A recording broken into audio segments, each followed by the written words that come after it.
Good day. Hi.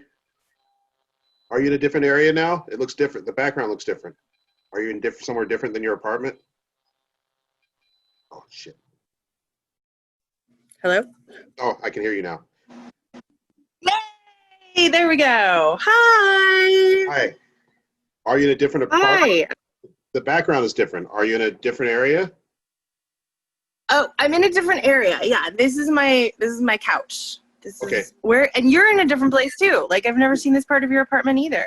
Yeah, I'm in my living room. There's really no place to, I don't really have proper furniture. I'm sitting on a small practice amp, but it's better lighting here, and I'm also making cookies. So hold on just a minute. I got to get this last batch out. Yeah, totally. Oh my God, this is so exciting. You're making cookies right now. Oh my God. I love cookies. Cookies are the bestest. Oh my God. Let's see. More. Okay. Share. No. Yay! They're cool. What kind of cookies are you making? They're chocolate chip. I probably pulled them out too early, but I kind of like them chewy. So, and it's been a while. Yeah. Yeah. I never really end up making cookies. I just eat the batter. Ever. Yeah, that's my whole story. Sometimes I'll even put like cookie dough batter or brownie batter like in ice cream. Yeah. So like, yeah, like so it's like, because I like digging like little nuggets of chocolatey goodness out of ice cream. Yeah. So that's kind of my deal. Yeah, I literally bake maybe once a year, but I eat cookie dough every night.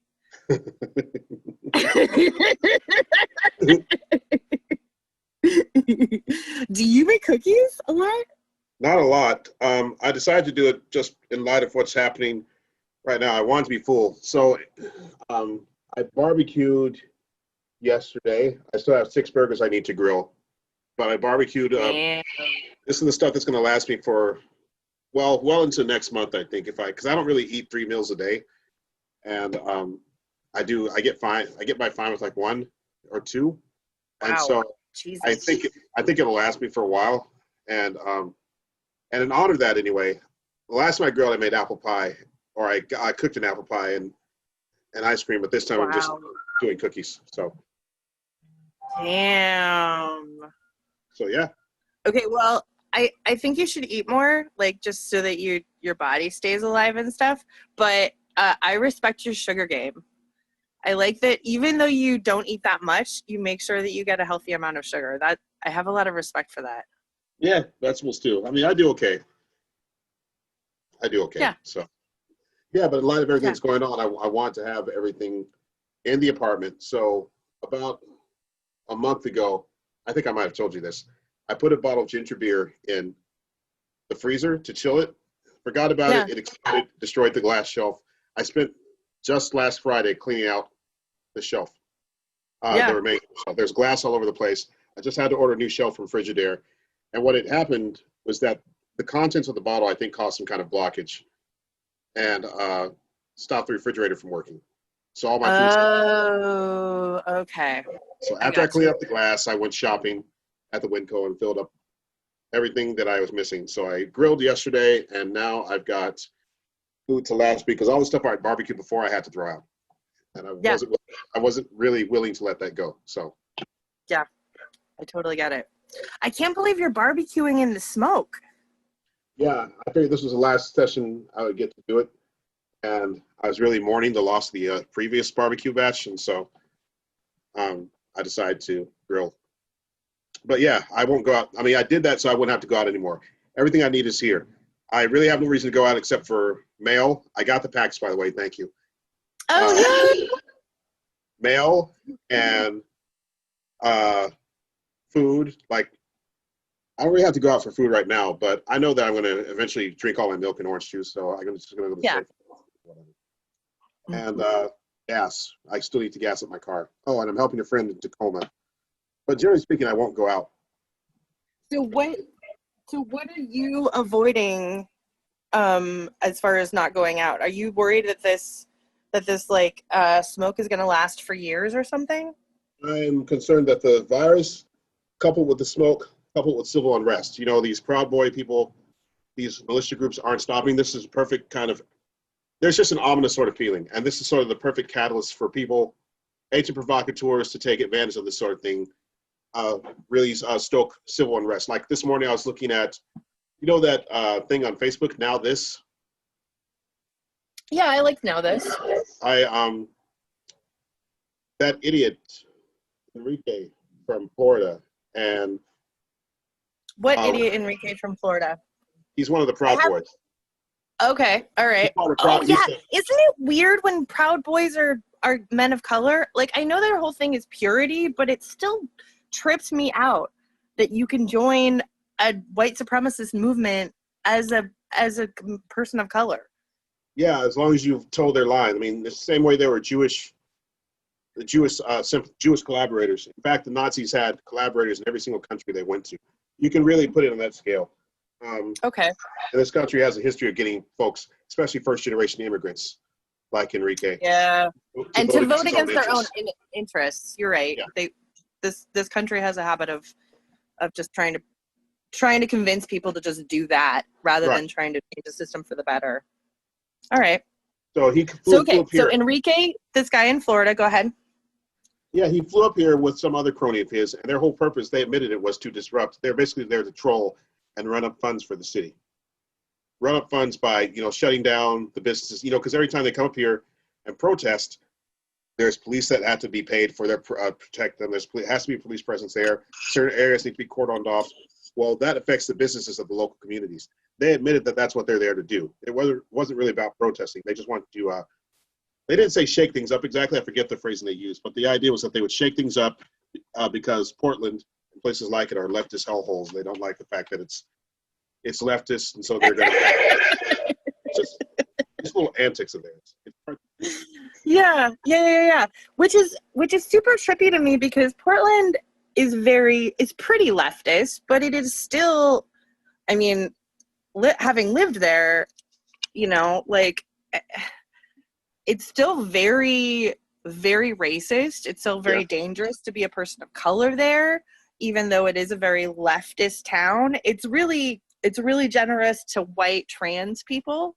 Yeah. That's a community that benefits from Portland's liberalism, but it's also a town that's surrounded by the rest of the state, which was founded on white supremacy and founded by the KKK like 150 years ago. And it's I mean, like, going back to like the Green Book, Oregon has always been a really dangerous place for any minority.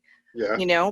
Portland's not necessarily a haven, like it's slightly less racist than the rest of the state, but the rest of the state is still a really conservative place. Right.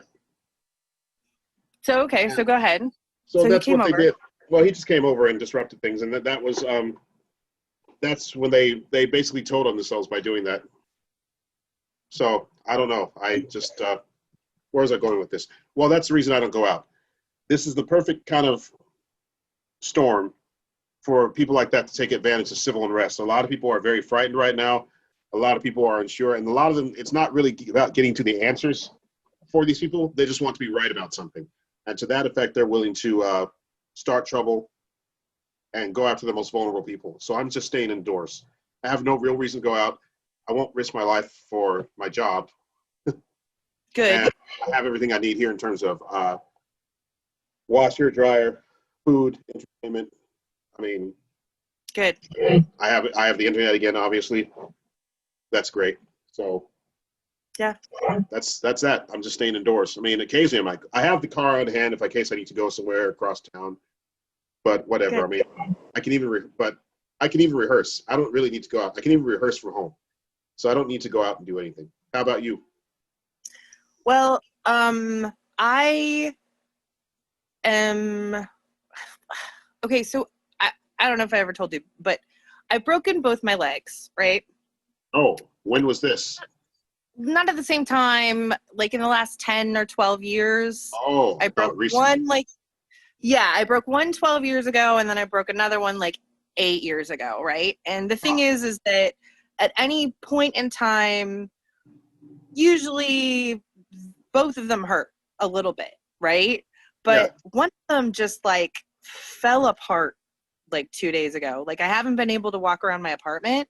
Yeah. And it was the same time the smoke came up here, and I didn't connect the two, but oh, that sounds nice. Yeah.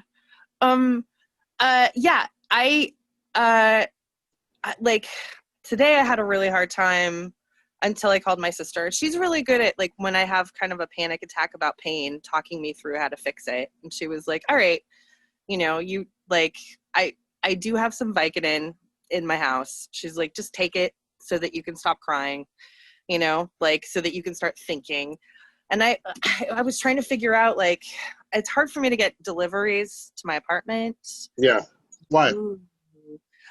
Because I live in a building that was built in the 60s, and so the intercom has never been updated. Did you ever talk to the landlord about that, by the way? Yeah. Oh yeah, I've talked to a couple of them about it. They won't fix it? They won't fix it, and we also live in a building where we're all low income people, so if the package gets left in the hallway, then it gets taken by somebody, you know? Yeah, it's really dodgy for me to get deliveries here. So today I was trying to figure out like groceries and stuff. My best friend's my like next door neighbor, and she was like, oh, I have all the stuff you want. She's like, I'll bring over groceries later. It'll be fine. So I'm calmer now, but I did have a little bit of a breakdown. And when I called my sister, she has fibro, and she was like, you know what? Honestly, every single thing that you're complaining about, she's like, has been happening to me since the smoke came.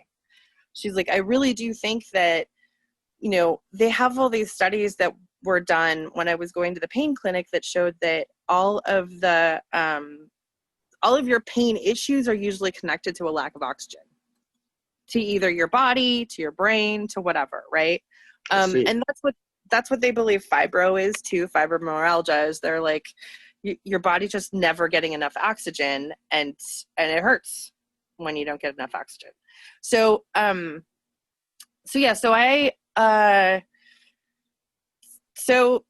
I hadn't really been taking the smoke too seriously. My cat still wanted to go out and play at night.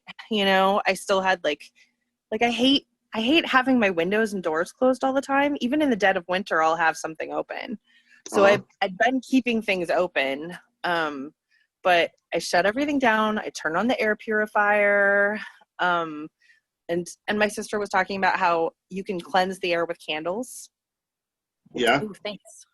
So I got a bunch of shit together, and I'm going to try and get myself to feel better. I have one of my other best friends is my massage therapist, and yeah.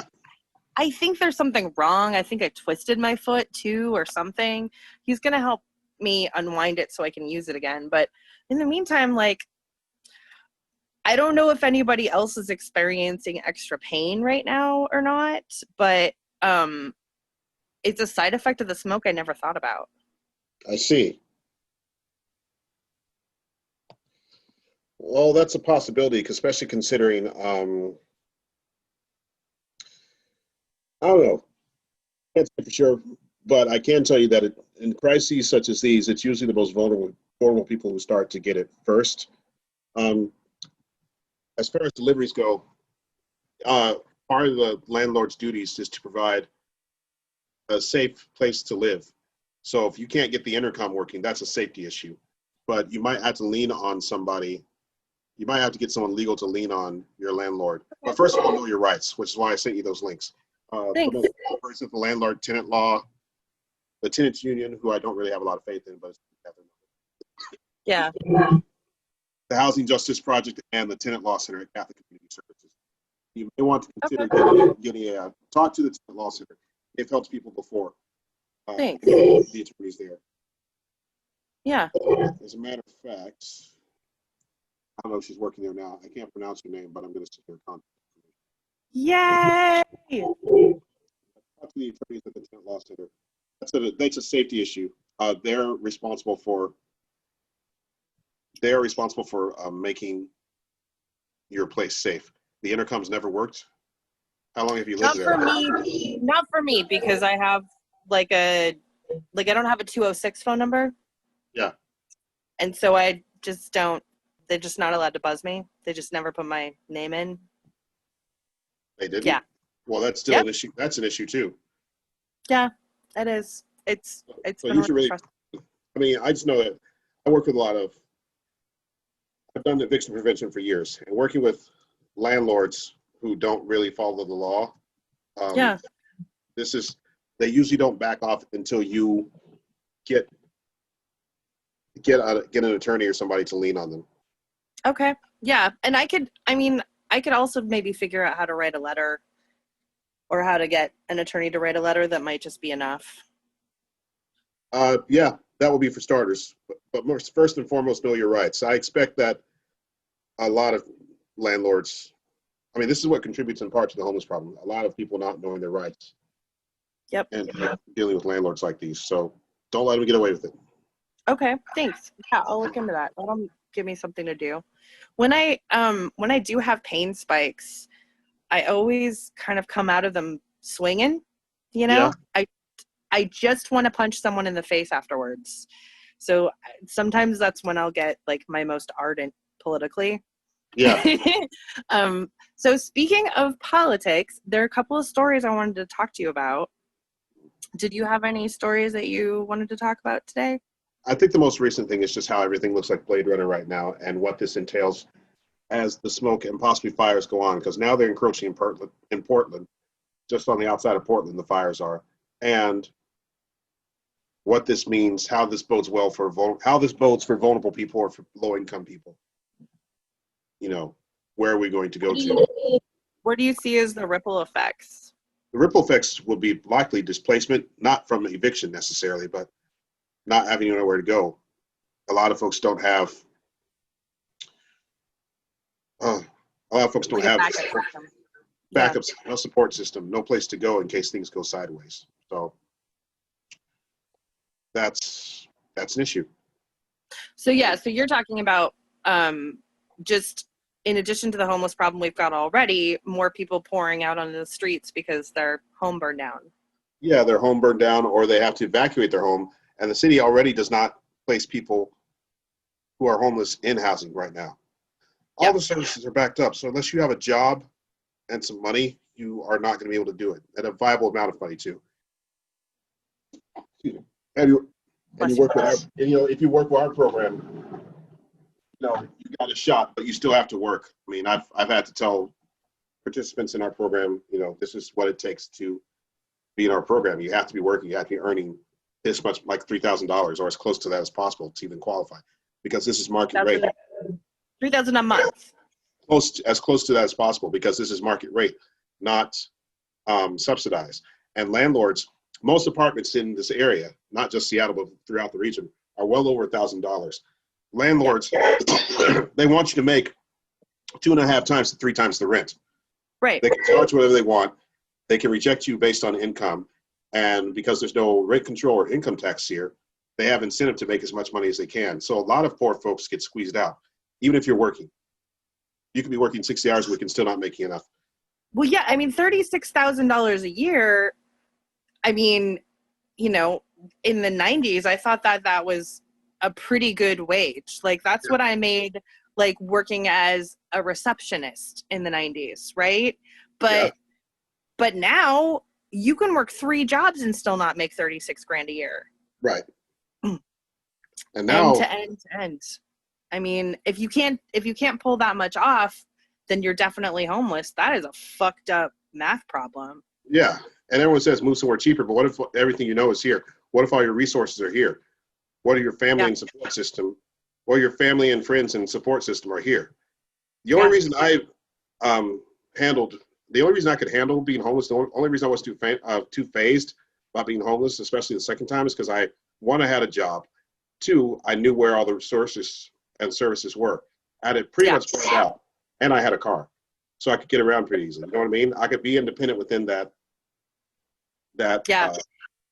small context. But Anywhere else, I wouldn't have done it the way I did it. So. Yeah. It's a big deal. Yeah. And I mean, so you're talking about a population of people that are going to be homeless immediately and then this next month because of this new wave of fires. Potentially, as the fires press onward, I mean, we'll just have to see what happens. In California, I know a lot of people are displaced. There was a sad story of a boy who died with his dog. Just stuff like that. They couldn't get to him. I mean, people are being burned out of their homes. That could happen here. They keep talking about global climate change and how this is going to go global. And this could, sometime within this decade, this could create 1 billion refugees. Yeah, they've been saying that that's what would happen for a really long time. Right. I mean, that was always what was going to happen. You know what I mean? Like, that's what I think, is that, our politicians didn't do a damn thing to stop it. This has been coming at us for a long fucking time. Right. We all learned about it in elementary school. We all assumed we'd have a fix by now. And we don't. And I think the trippy thing for me is that, well, first of all, my uncle lives in the Santa Cruz Mountains. And so 2 weeks ago, I was on the phone with him every day while he watched the fire dance around his house, right? Yeah. And he was online watching the fires, like, and he told me he's lived in the Santa Cruz Mountains for 30 years, right? So he told me, he's like, there's some hiking trails that are just burned out that aren't going to come back for years. He's like, but also he's like, I know every single tree on these different trails. And, some of them I see every day. Some of them I hug when I see them. He's like, so, and because of the maps capability and because there were cameras in the neighborhood, and and I think like a server, and I don't know, he was able to literally just like watch online as the fire went from his favorite tree to his favorite tree as it danced around his house. He lives on a ridge. And so he said, first of all, he was like his neighbor across the way used to be a firefighter. So he let his house be like a place where the firefighters could crash. Right. But also apparently firefighters like to defend ridges. They're trying to keep it from jumping across this ridge. Right. So they're trying to keep that ridge safe. So my uncle was lucky, like his house didn't get burned down, but all of the roads to his house got really chewed up by all the bulldozers and all of the equipment going back and forth. So it took them a couple weeks to get back to their home, but it was trippy for me for a little while to think about how the fire that was at his house that started in my hometown, right? Started in San Jose, because of a gender fucking reveal party somebody used fireworks at. Okay, I grew up in San Jose, right? And that is some of the best, most basic bitch shit that would go down every day in San Jose. Of course, that's what brought the whole valley to their fucking knees. Is this a new thing, this gender reveal business? Is this a new thing? No, they've been doing it okay, first of all, I only ever really knew people who got knocked up in high school. After I graduated from high school, I just started making friends with girls who would fucking abort, right? Like, ew, babies are gross, right? Although my best friend, my senior year of high school, was Hannah Davis. She was a Jewish lesbian with a 2-year-old son, Isaiah, who was quarter black. And her parents used to be heroin addicts. She ticked so many boxes. We had so much fucking fun together. Oh my God. So yeah, like I said, like I knew girls who got knocked up in high school. After that, I stopped knowing girls. So most of the gender reveal, most of the parties I went to, the baby showers I went to, were in high school, right? So nobody had enough money for the cake. But the gender reveal thing has been going on since '94, since girls were getting surprise knocked up, right? As far as I know. The last 15 years, like they've gotten more intense, but I think that they've also gotten more intense as like a backlash against trans rights. That's what I read just the other. Now this is something new to me. Okay. What's this about? The fire. I mean, are the fireworks too? Are they new, or has that always been the thing? Well, first of all, fireworks have been illegal in San Jose for as long as I can remember, because the whole place was always in a drought. Oh, You know, I lived there for 20 years, 30 years, something like that, and I mean, honestly, it was in a drought most of that entire time. Fireworks are illegal. Like, I've never fucked with any because I grew up in like in this state of like being afraid of using too much water all the time. You know, like that was like my reality at school and at home. People were sharing bath water, all kinds of shit. Like, people got weird with the water because there wasn't any in the valley when I was growing up there. And so you didn't try and start any fucking fires. Even when they had fireworks like at Great America or any one of those like playground places, they would do them over water, right? Because you yeah. don't want to burn the whole fucking city down. Anyway, so yeah, no, the fireworks thing makes it more stupid and more basic bitchy to me. That's extra. But the gender reveal thing where you have your doctor put the gender in an envelope, and then you seal the envelope and you give the envelope to a bakery, and then the bakery, they open it, and then they put pink or blue like cake inside of the cake, right? So that when you cut it open, you find out what you're having. Like, that's been going on for years and years and years. That's like 30 years old. That's not new. God. But people make a much bigger deal about it now, and I really do think it's because like trans rights have started to happen in a major way. And why is that exactly? What's the psychology of that? Of doing something? I mean, to my thinking, it's that these parents are asserting their right to decide the identity of their kid, right? They're like, this is the kind of family we're going to be. You're a penis. You're coming out with a penis, so you're going to be a boy. We've decided it's going to be great, right? And I feel like most of the people that I know who have interacted with trans people no longer think that genitals define gender anymore. And I mean, I think I mentioned this before. My sister has this habit of dating guys whose kids are going through transition.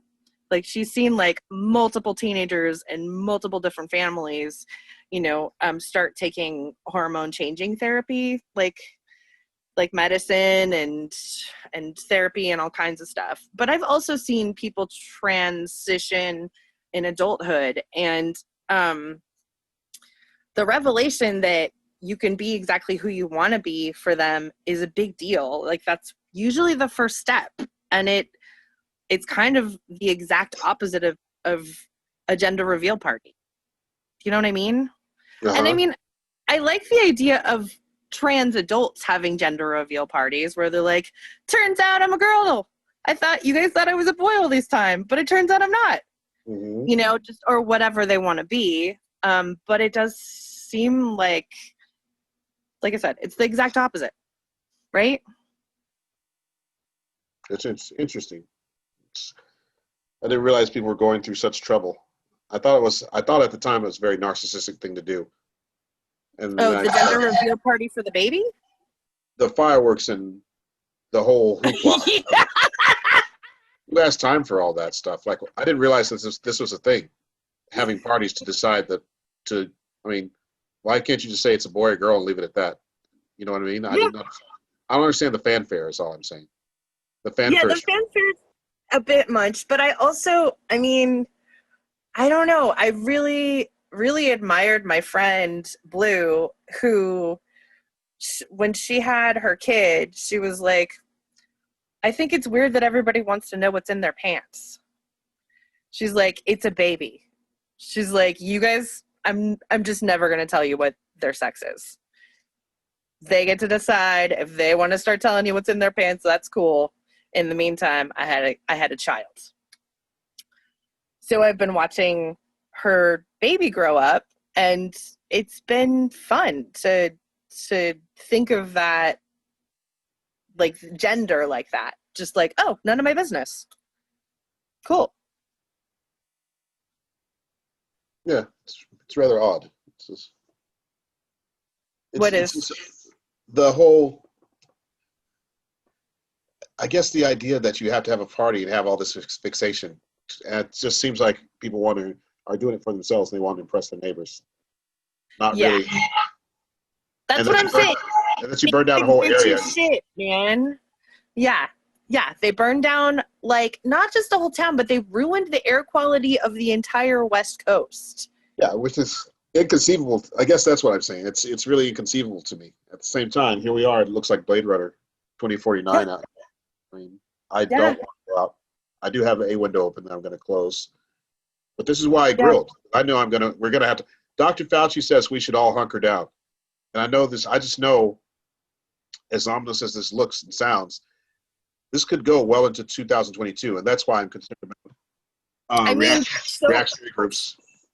Yeah, so can the pandemic, though. Yeah, all of it. That's what I meant. All of it. Yeah. And this is perfect fecund ground for paramilitary groups and conspiracy theorists to come out of the woodwork and claim that they know what's going on.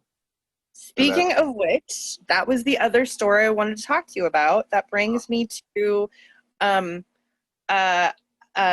Oregon story. Did you hear about the people shooting each other in Oregon over Antifa? No. What happened? Okay. So here's the deal. All right. So for the last week, Twitter, some journalist on Twitter got put together a bunch of different reports about a bunch of different fires, right, throughout an area, and then said, it's Antifa at the end of the tweet. You just said that? Yep. No proof. No proof. Because honestly, have you ever heard of a journalist talk about Antifa who has actually spoken to someone who is an anti-fascist? Have you ever heard? I know plenty of anti-fascists. I've never heard a journalist accurately describe somebody. No, I don't think I have. Yeah, I don't think I have. You and I both know them. They're just homeless kids. They're train hoppers. There's no organization. Right. There's no like, one, and two, if they could organize, they'd be organizing around shit you guys aren't even talking about. If they could organize, none of us would have credit card debt right now. If Antifa could organize, all of our credit scores would be perfect, and the banks would have been destroyed. Right. Antifa has some very different goals than what the weird conservative fantasies of their goals are. Okay, so the deal is that then Twitter started going crazy, and a bunch of different people started talking about how Antifa is not going to come and take their property, and these fires aren't going to keep them from defending themselves, right? So now you've got a bunch of people in Oregon in the middle of this fire, right? There's, like, first of all, there's fires in their towns. There's smoke everywhere. They've all got their guns out, and they're all ready to shoot Antifa, who is not there. So they're shooting each other. And this is not like just a news story. Okay, so my best friend is from Eastern Washington. Actually, two of my best friends are, right? So my best friend Lydia, she's telling me the story, right? One of her friends got shot because people are shooting each other through the smoke, and Antifa is nowhere to be seen, right? None of them can see each other, right? So somebody was protecting their automotive, store, fixer-upper placey doohickey, right? And a neighbor shot another neighbor, right? Worried that the neighbor was Antifa. And, the guy who actually fired the gun, of course, had priors for brandishing or shooting a weapon when he shouldn't have been, because, I mean, that's not going to come out of nowhere, right? Any idiot who's willing to shoot through smoke does not have a track record of good decisions, right?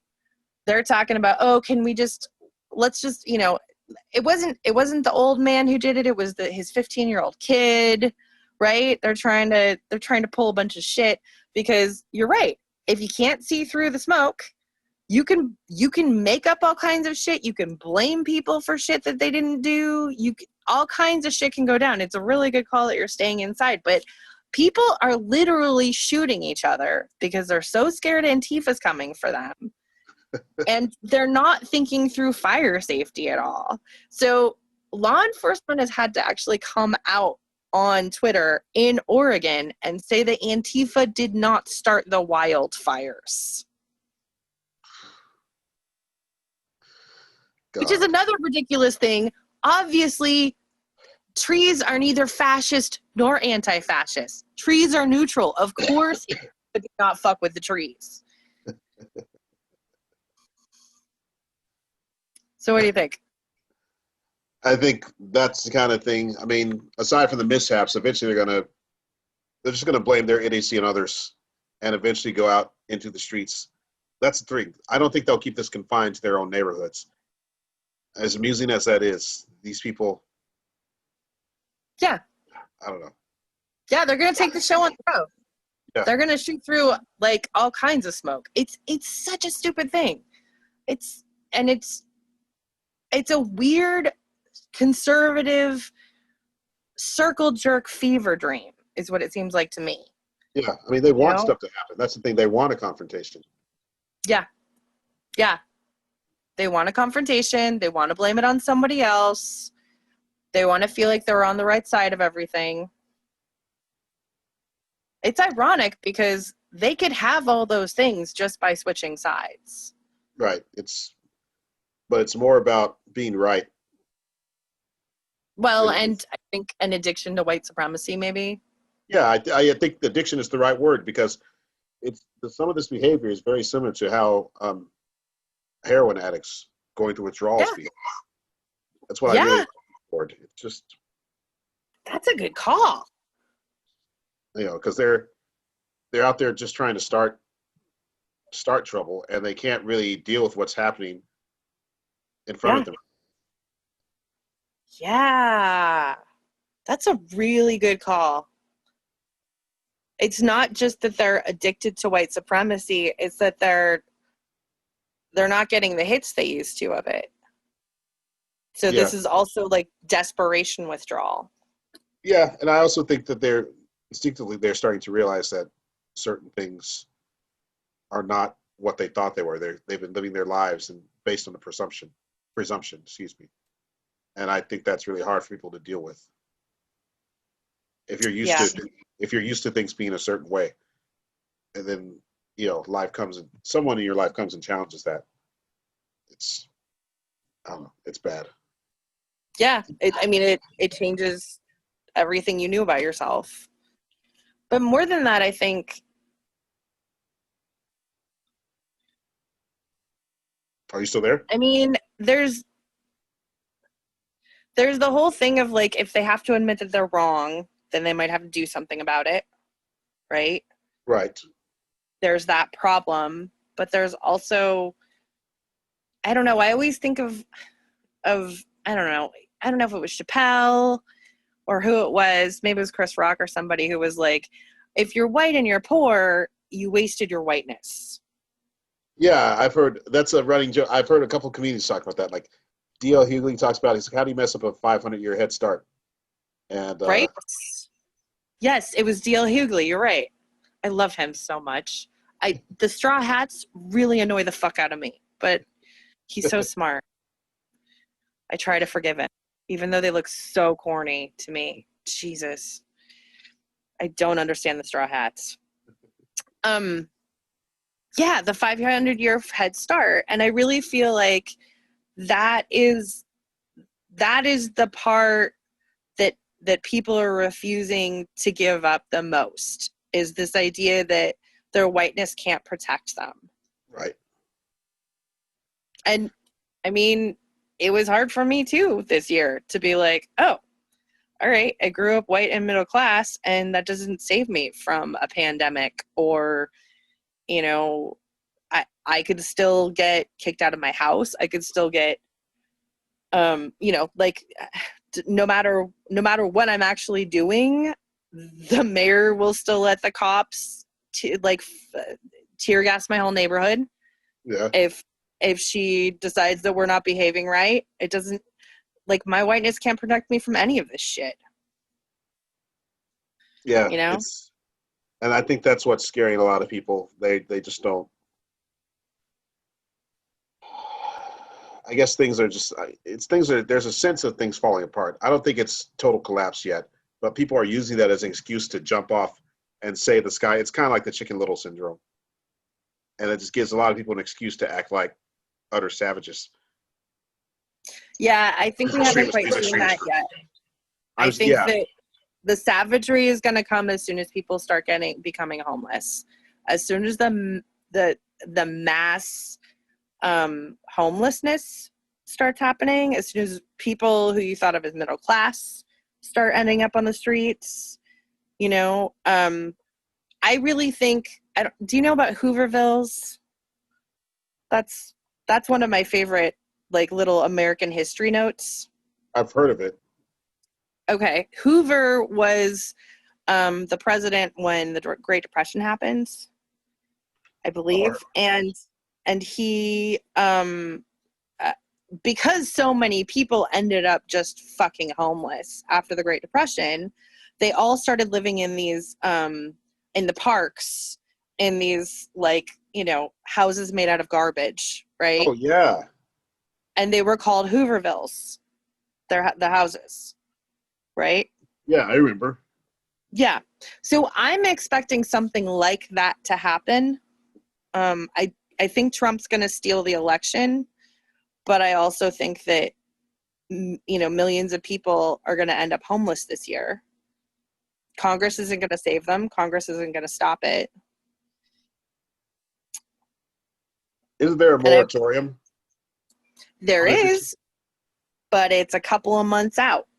They didn't give us a year. They gave us until, like, the dead of winter, right? I think isn't the moratorium up in a few months? I don't know. I know that the thing is, Washington itself has an eviction moratorium that the Jay Inslee, I think he made it like November. Okay. That gives us some time. Oh, yeah. Okay. So U.S. orders eviction moratorium for most through year's end. All right. So that is the dead of winter. Okay. So the CDC told us to, I mean, they should have told us before. I don't understand why the CDC couldn't have done that 20 years ago to save other people's lives, but okay. Yeah, there was an eviction ban under the Pandemic CARES Act, the first act that Nancy Pelosi put through, which covered 12.3 million renters and apartment complexes with federally backed mortgages. So basically, I mean, she gave a break to a lot of the people who had a certain kind of mortgage. There's a new moratorium that tenants have to apply for in order to get. They have to attest to a substantial loss of household income, the inability to pay full rent, and best efforts to pay partial rent. They also have to say that they'd be homeless without it. And there are forms available on the CDC website. I see.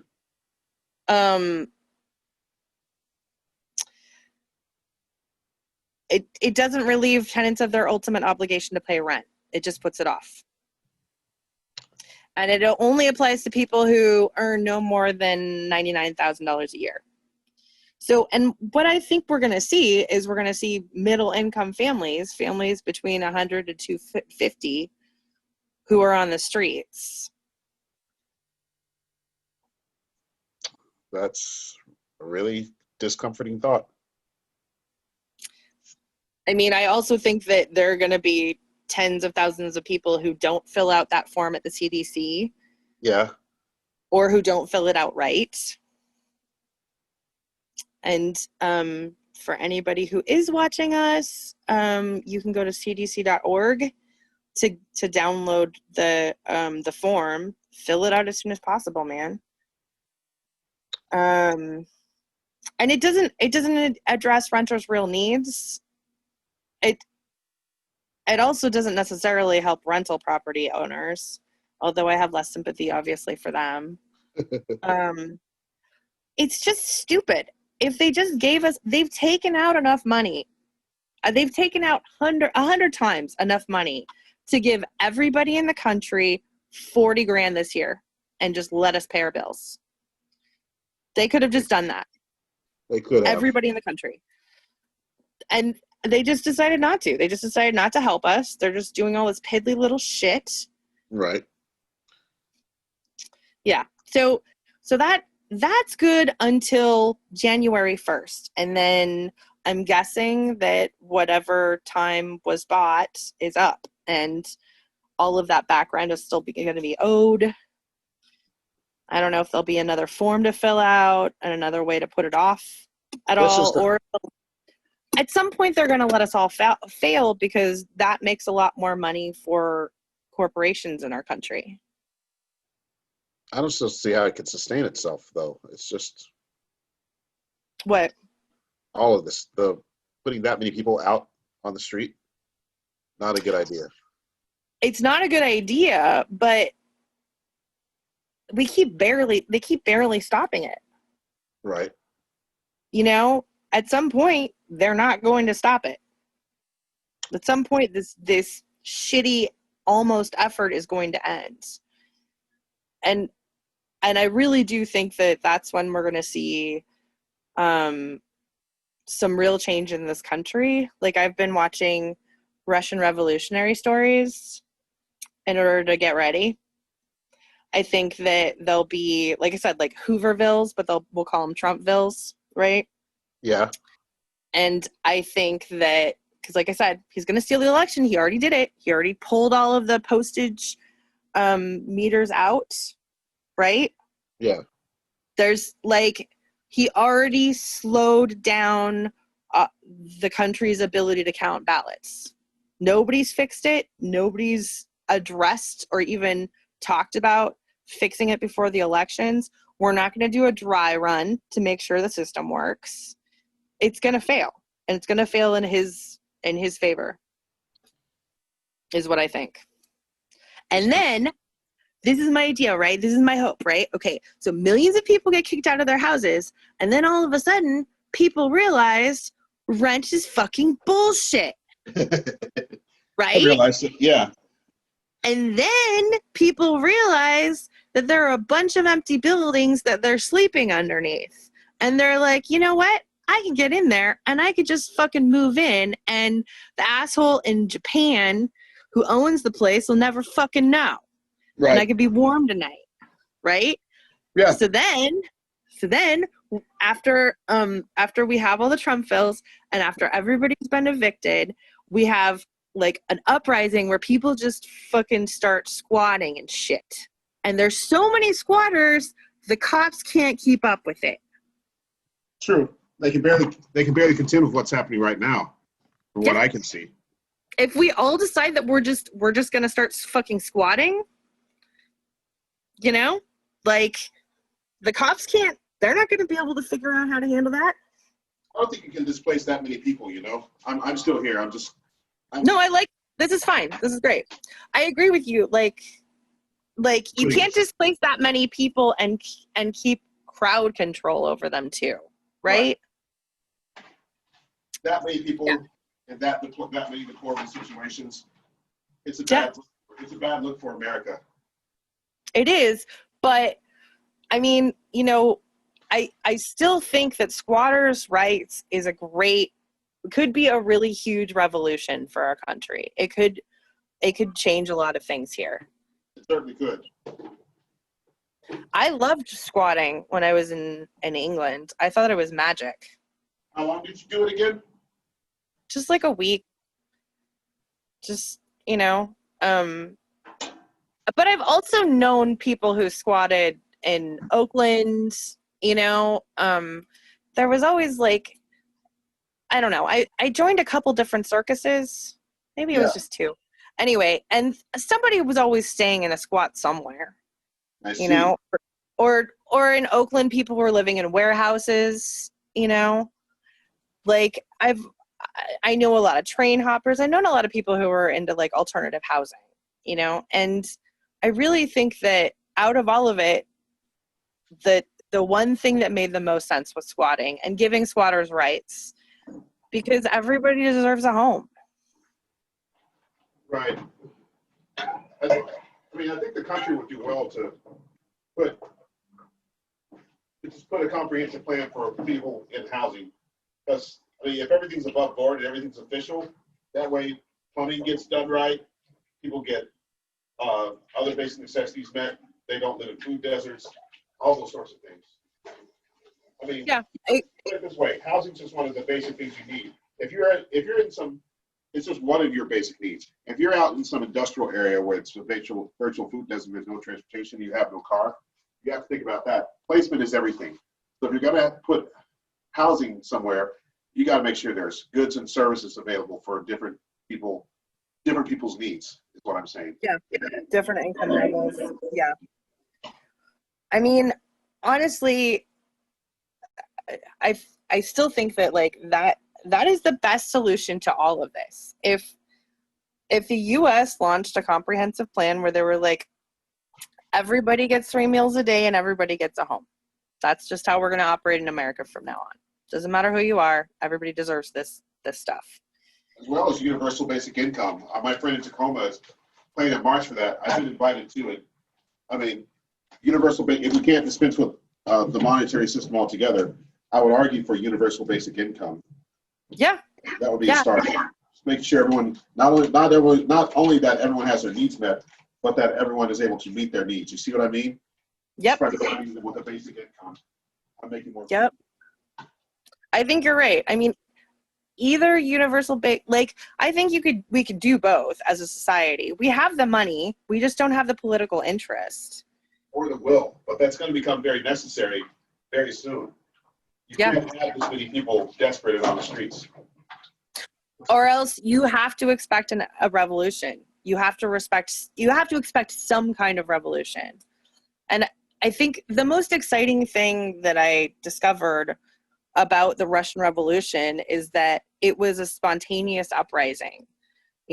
For the 10 or 15 years beforehand, every time a socialist leader or a communist leader or a workers' rights leader rose up in Russia, Nicholas or Alexander would quell it. They would send the leaders to Siberia. They would send them to super far away prisons from each other. They wouldn't let them organize in the prison. They would kill anybody who spoke up. And they did that for 15 or 20 years before the revolution started. And the revolution still, everybody who was hungry, everybody who was homeless, rose up and walked the Capitol and tried to demand that this is address their needs together. And it was started by a bunch of women. Really? A bunch of Russian women who just marched to the Capitol, and all of these other laborers saw them marching and they all like put their tools down and were like, yeah, we're hungry too. That's pretty cool. It was amazing. It from that time on, it was a bloody, violent civil war that followed that revolution though. The Czar gave up his power, and then all these different, because it wasn't organized, all these different factions fought each other for control. And when I was looking at it, it just reminded me a lot of of America, where there were so many different political interests that all lined up to march together in these moments of solidarity. But then when it came to like making demands on their society, they started fighting again. When it came to figuring out how to divvy up the power that they'd amassed, they started fighting again, and it went back to just being kind of a violent mess. So it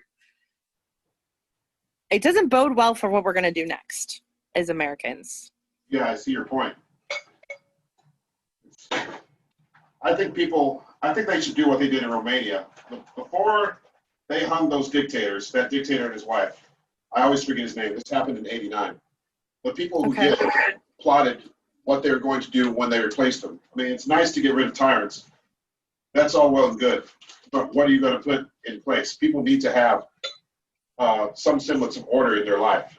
You need to make sure who's going to fix the sewers, even something so simple, the way that society gets run, like who's going to fix the sewers, who's going to make sure the mail gets delivered on time, all that stuff. Yeah, it's super fucking important, as we've discovered. Nicolae Cuscu. That's his name? Cusescu. Yeah. Cusescu. Yeah, him and his wife got it. They got, I think it was the firing squad. He'd been a dictator for years. And the people got tired of his nonsense and blew his ass up. And they got his wife too. Damn. That was the thing too, is that Russian Revolution was fucking crazy. So bloody. Because they had just discovered bombs in Russia. And it was nasty. Yeah, so he was President Nicolae Cusescu was overthrown, and then he became a fugitive. Yeah, they caught up with him. Yeah. Okay, their son, Nicky, was arrested. Yeah, I'm looking at an archive newspaper report. Joyful crowds paraded through the city after reports that Cusescu had been arrested after trying to flee from the roof of the party headquarters. Ooh, there was machine gun fire. Yes. God, the 80s loved their machine guns, man. Damn. Okay, and then they created a National Democracy Committee right after he was gone, made up of uncompromised military commanders. I don't know if uncompromised and military, that feels like an oxymoron. Oxymoron? Oxymoron.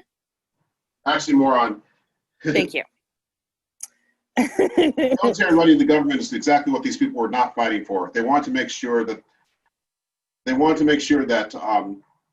our military running the government was not what these people were fighting for. They wanted to make sure ever fighting for that. They wanted to make sure, the only way they could make sure they held some semblance of order was to, I'm guessing, was to get these military people involved who had some leadership skills that maybe they didn't have. And they wanted to make the transition as smooth as possible because they knew that revolution would be bloody. Yeah.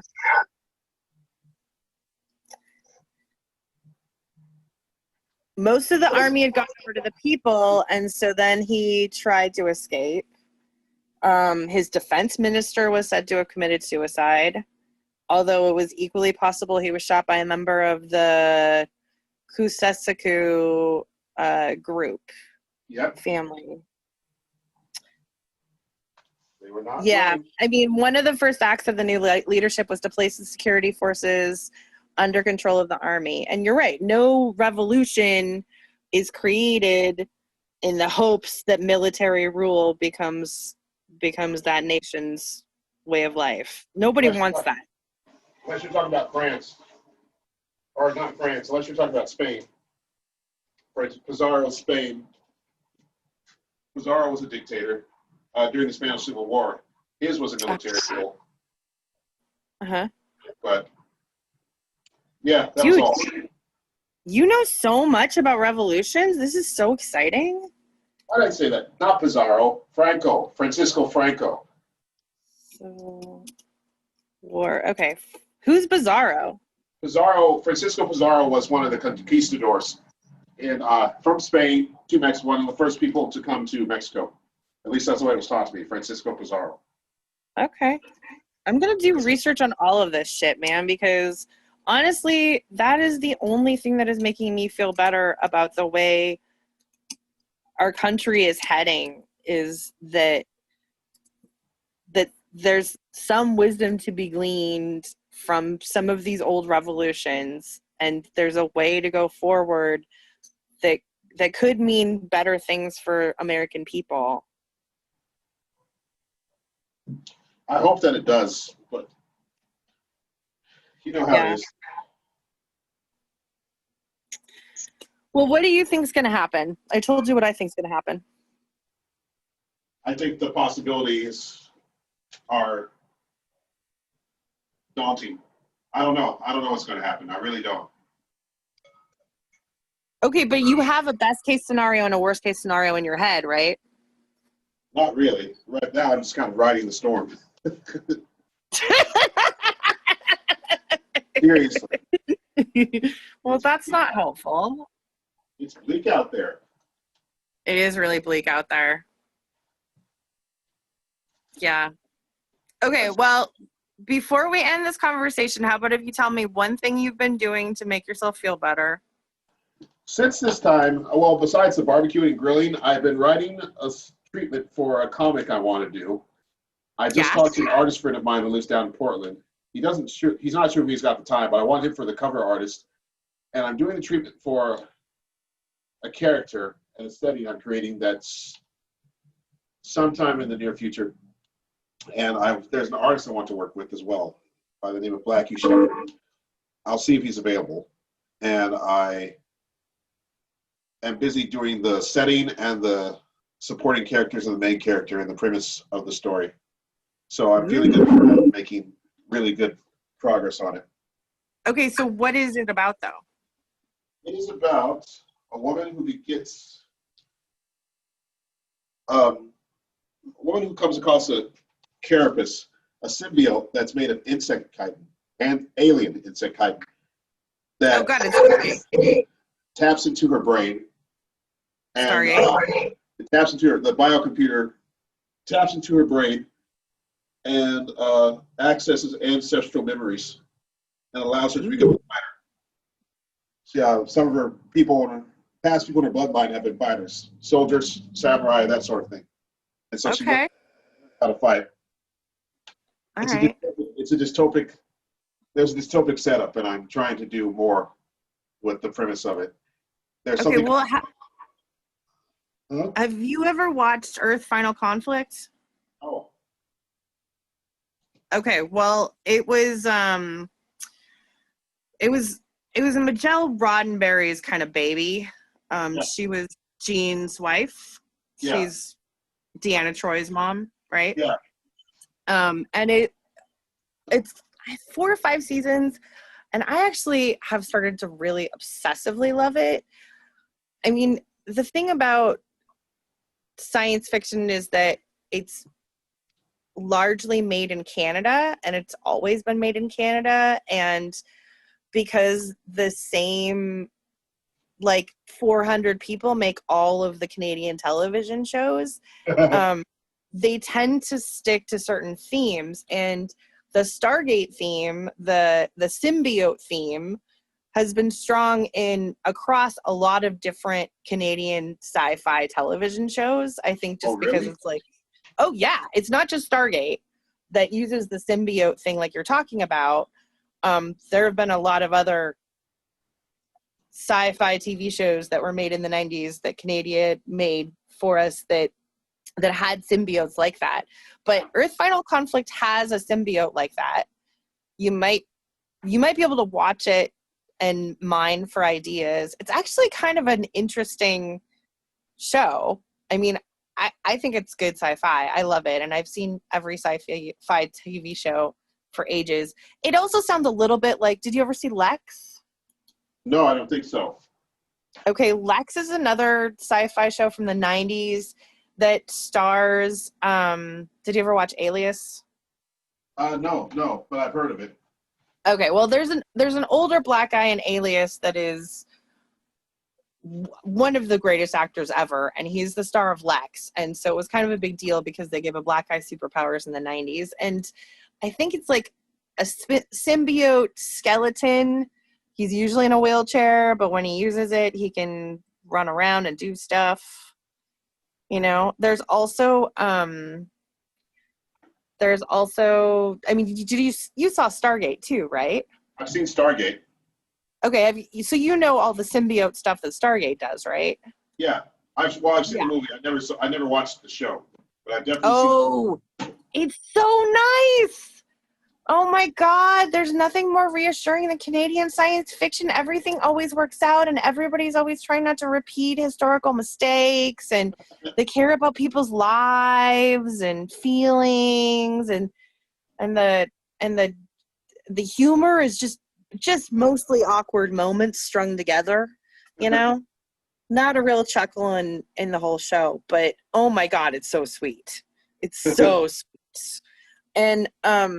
And yeah, like a lot of good symbiote stuff. The symbiotes end up getting to sort of have their say and having their own history, and you know, and sometimes they're evil and sometimes they're good, and there's a whole thing.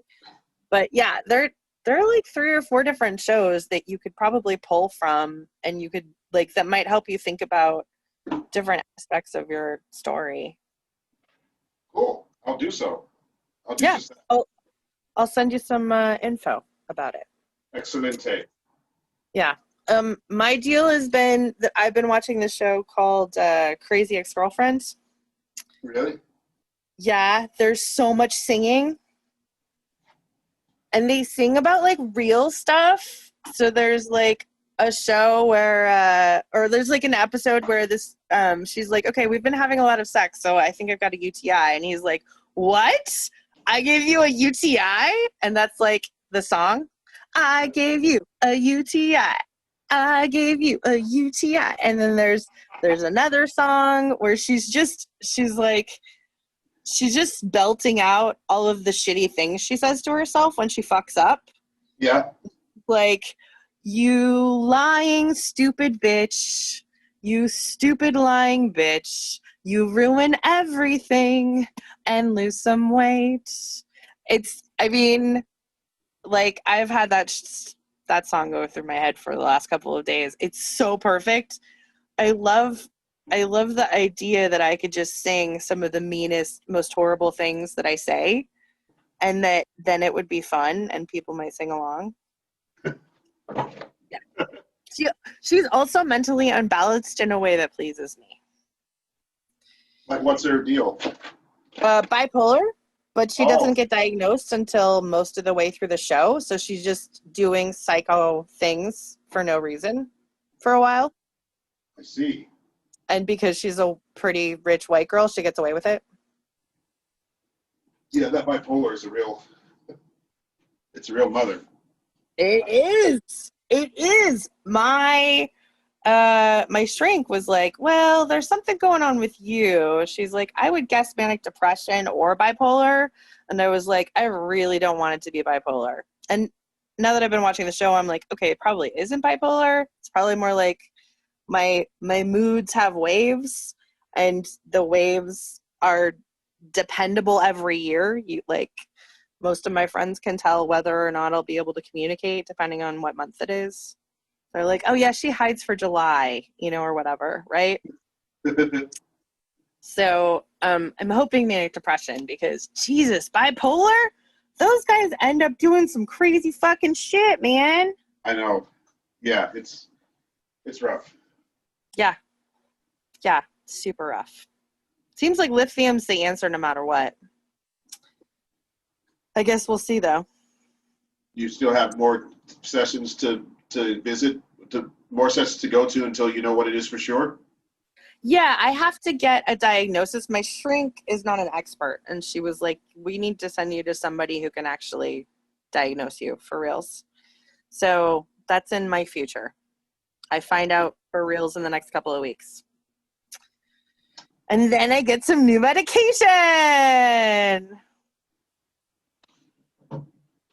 You think it'll be all right, though, right? I mean, honestly, I think because this year has been so extreme, I think I've been more manic. Yeah. So my ups are like I can't go to bed when I'm in an upswing for like 36 hours in a row. I'm like up doing creative shit.